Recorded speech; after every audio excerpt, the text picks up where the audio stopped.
सावन का महीना एक ऐसा समय है जिसे पूरे भारत में मनाया जाता है। ये महीना शिव भक्तों के लिए किसी फेस्टिवल से कम नहीं है। सावन, जिसे श्रावण मास भी कहते हैं, पूरी तरह से भगवान शिव को समर्पित है। लेकिन सावन के महीने में भगवान शिव की पूजा क्यों की जाती है? आखिर क्या हुआ था इस महीने में? आइए जानते हैं। श्रावण मास की कहानी बहुत ही प्राचीन और रोचक है। ये कहानी है समुद्र मंथन की, जिसे जानने के लिए हमें चलना होगा सृष्टि के सबसे पहले युग सतयुग में।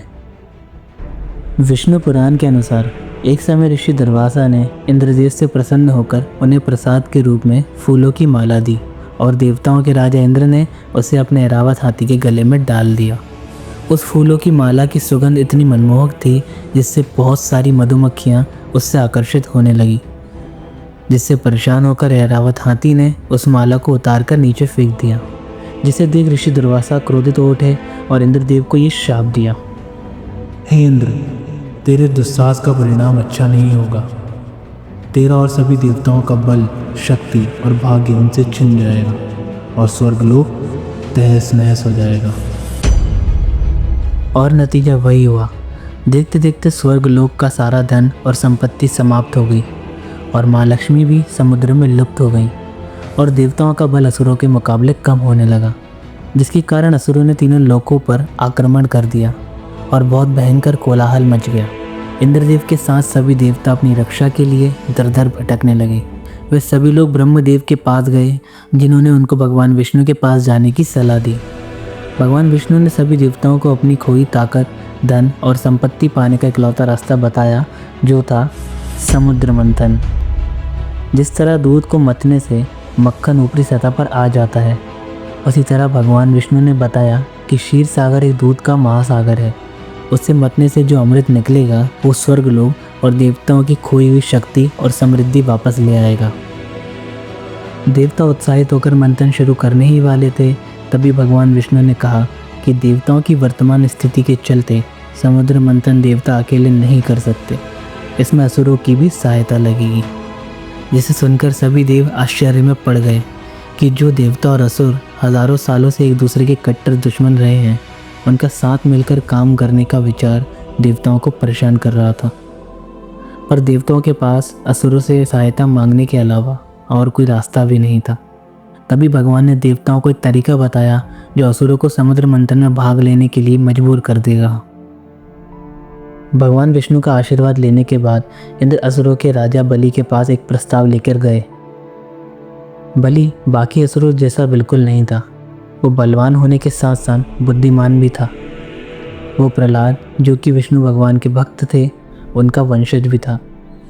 इंद्रदेव ने बलि के सामने ये प्रस्ताव रखा कि समुद्र मंथन से जो अमृत निकलेगा उसे देवता और असुर बराबर बांट लेंगे, जिससे हम सब अमर हो जाएंगे।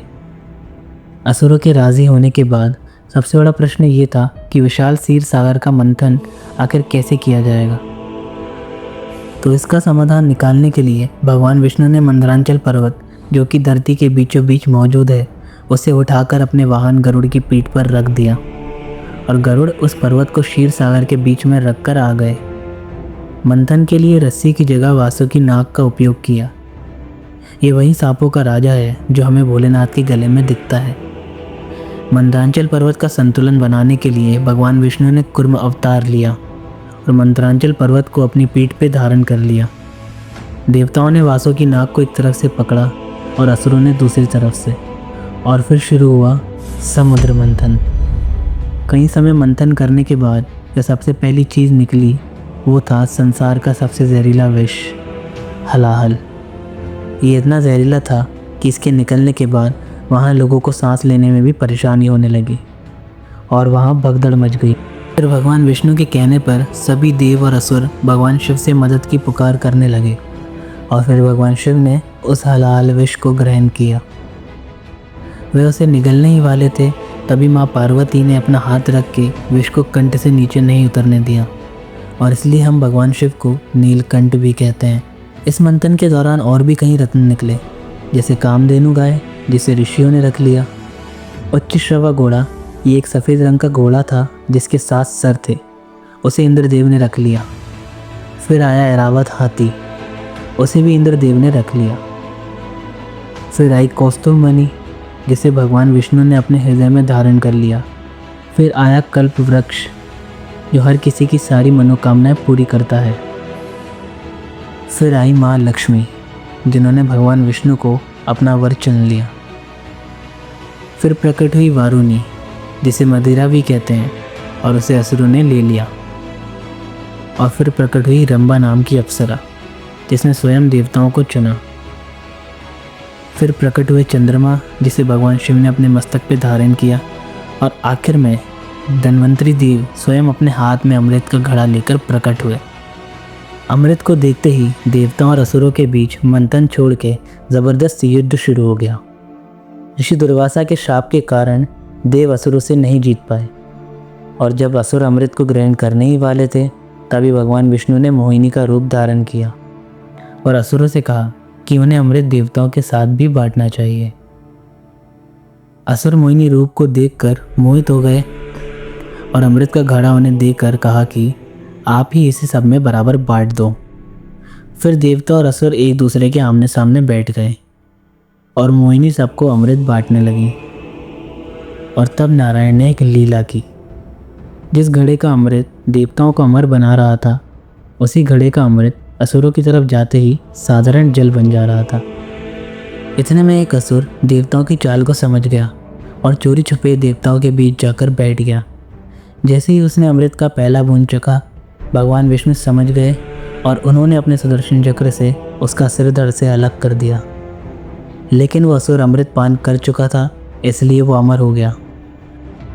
और उसी राक्षस के ऊपरी भाग को राहु और निचले भाग को केतु कहते हैं। जब तक असुरों को पता चला, तब तक सारा अमृत समाप्त हो चुका था। ऐसा कहा जाता है, जब देवता और असुर अमृत के लिए लड़ रहे थे, तब उसकी कुछ बूंदें प्रयागराज, हरिद्वार, नासिक और उज्जैन में भी गिरी थी। इसी वजह से आज भी वहाँ हर 12 साल में भव्य कुंभ मेले का आयोजन किया जाता है। ये पूरी घटना सावन के महीने में हुई थी, इसलिए इस महीने को बहुत महत्व दिया जाता है। श्रावण मास भगवान शिव के विष ग्रहण करने के त्याग को समर्पित है, और इसलिए श्रावण मास में भगवान शिव को पूजा जाता है। अगर आपको वीडियो अच्छा लगा तो इसे लाइक करें और चैनल को सब्सक्राइब करना मत भूलना। हरे कृष्णा, राधे राधे।